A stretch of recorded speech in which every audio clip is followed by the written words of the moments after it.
In this video, we're diving into meal timing and how that impacts your fertility. Because when it comes to nutrition, it's not just about what you eat, it's also when you eat it. Thankfully, meal timing is pretty simple and straightforward to nail down, but you do need to be intentional about it, or else you're not going to eat enough, you won't get enough nutrients, or you're going to have dysregulated blood sugar, which I explained in another video. Having regular and consistent meal times throughout the day is incredibly important for your fertility for a number of reasons. Number one is it helps to regulate your hormone production and your testosterone production, which you know is very important for your sperm health and quality. Number two is it helps to regulate your insulin sensitivity and your metabolic health.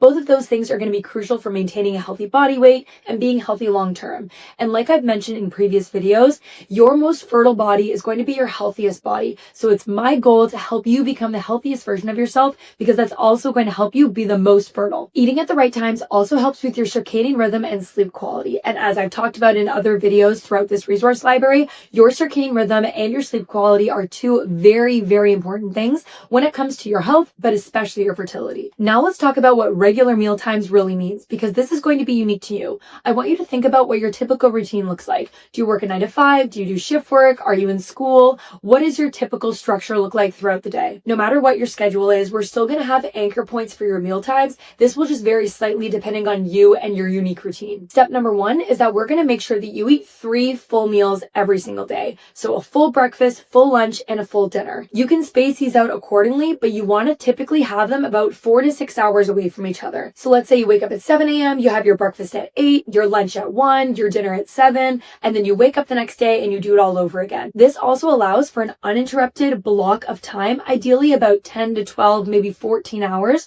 overnight, where you are not eating anything. This is going to be amazing for your digestion, your bowel movements, your energy levels, all of those things that I talk about in other videos. If you need to cut into that time a little bit, that's totally fine. Just make sure you're hitting a minimum of 10 hours, ideally 12 hours overnight, no food. Sometimes, depending on your schedule, you'll also want to add in some snacks. Some people, for example, have their lunch at 12 or 1 and then don't eat dinner until 7 or 8 o'clock, and that gap can feel way too long without food. So this is an example of where you can put a high protein, high fiber snack just to help bridge that gap. So the main guidelines for meal timing is making sure you have 3 full meals every day with snacks where you need them. So starting with your breakfast, eat that within the first 2 hours of waking. 4 to 6 hours later, you have lunch. 4 to 6 hours later, you have dinner. If you are going that 5, 6, 7 hour window without eating in between meals, you're going to feel a little bit low. You might get a bit hangry. So adding in a high protein snack there is a great idea. If you're on the shorter end, like 3 or 4 hours in between meals, then you're usually good to go without a snack. Once you're finished having dinner, you want to give your body that 10 to 14 hour window overnight where you're not eating anything